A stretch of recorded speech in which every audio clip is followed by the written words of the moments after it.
Raz, dva, tři, raz, dva, tři. SAR je dobrovolnická organizace dobrovolných záchranářů. Naše primární typová činnost je pátrání po ztracených osobách v nepřístupném terénu, nejčastěji lesy, někdy hory, různé louky a velké plochy. Než začne pátrání, tak je potřeba zjistit všechny potřebné informace.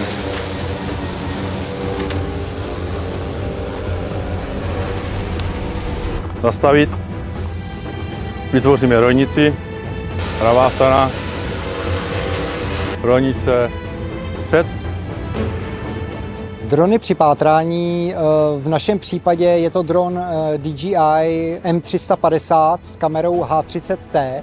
To T je tam důležitý, protože to znamená, že to zvládá termokameru. Vidí to, je to schopný rozlišovat i infračervený spektrum, a což pomáhá při pátrání v noci a nebo za snížených viditelnostních podmínek. Ty drony nasazujeme nejčastěji nad oblastí, kde je velká pravděpodobnost, že by se ta osoba hledaná mohla nacházet. Operátor sleduje obraz z kamery drona přímo na monitoru, vyhodnocuje, pátrá vlastně po známkách nějaký, ať už přímý.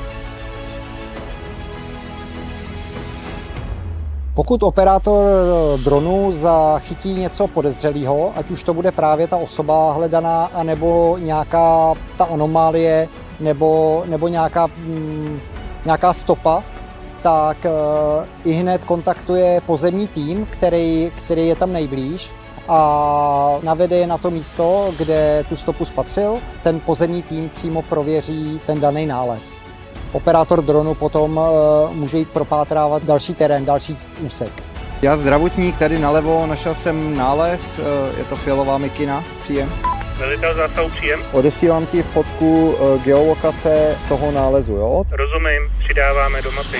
Náš dron disponuje softwarem Flight Hub, což umožňuje operátorovi promítat to, co on vidí na monitoru, těm pozemním týmům na jejich tablety anebo mobilní telefony. Takže oni vlastně vidí to samé, co vidí ten operátor toho dronu. To může hodně pomoct tomu týmu se zorientovat na zemi. Drony se snažíme nasazovat co nejvíc, protože nám umožňují pokrýt velkou plochu v relativně krátkém čase, a to nám umožňuje efektivní nasazení lidských zdrojů. Rojnice stát, rojnice stát. Prosím tě, tady nalevo mám nález, potřebuji, aby si za mnou přišel, příjem. Já jsem Tomáš od záchranářů, my tě tady hledáme, můžu za tebou, můžu blíž?